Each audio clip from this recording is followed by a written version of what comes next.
eto yung guesting ni Maricel Soriano sa Drag Race Philippines. Diba? Ang bongga.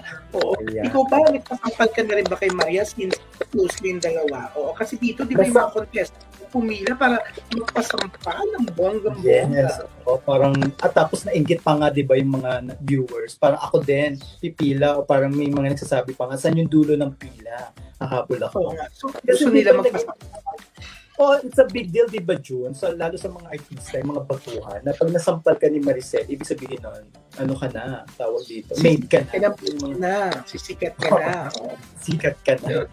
Diba? Nakilala si Maria kasi, si Maricel Soriano sa lakas ng sampal niya, yung kahit ang liit ng palad niya, pag dumapo sa mukha mo, kasi parang iitsa talaga yung buong mukha mo sa sampal mo. Kasi June... Sinampal niya rin ba si Shasha Padilla dun sa eksena nila na ano? Zasha, oo.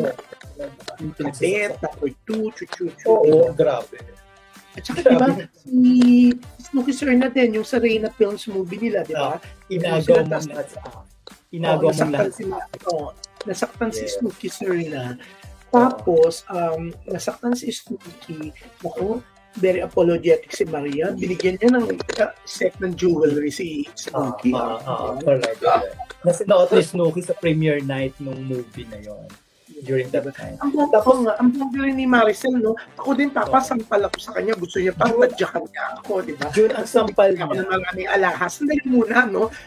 Patapusin mo muna ang ano ko. No? Basta bigyan niya ako ng maraming alahas, di ba? Di ba? O sige na, ikaw na, total last day mo naman ngayon. O, parang hindi ka na uulit bukas. Hindi, yung sampal kasi ni Ate Maria, di ba yung palad mismo, hindi to yung mga daliri, as in palad, kaya ang lakas ng pwersa. Gusto mo ba yun?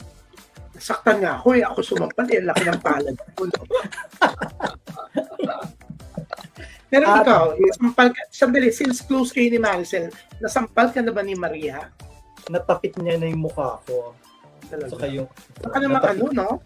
Feeling ko, sinampal ka niya ng datong. Mas gusto ko yata yun, Chu. Mas gusto ko yata yung sampal ng datong. Oo, pero okay, umiba naman tayo. Bukod sa sampal, nagre-reklamo daw ang mga fans ni Maria na naka-red pa naman na parang yung doon sa sinuot niya, di ba? Doon sa kasal, dumating siya na hindi na niya tinuloy yung pagpapakasal, di ba? Diba? Anyways, yung iconic red dress, nakamukhang red dress niya sa movie. Pero eto na, nagre-reklamo daw ang mga fans na bakit parang yun lang daw ang partisipasyon ni Maria sa Drag Race Philippines. Pero sa tingin mo ba, walang ibang episode, no? Baka naman may ibang episode pa kasi. Yun nga yung dalangin ng mga fans. Sana hindi lang yun. Kasi parang naiklian. Sobrang naiklian sila. Kita na iniilawan ko yung sarili.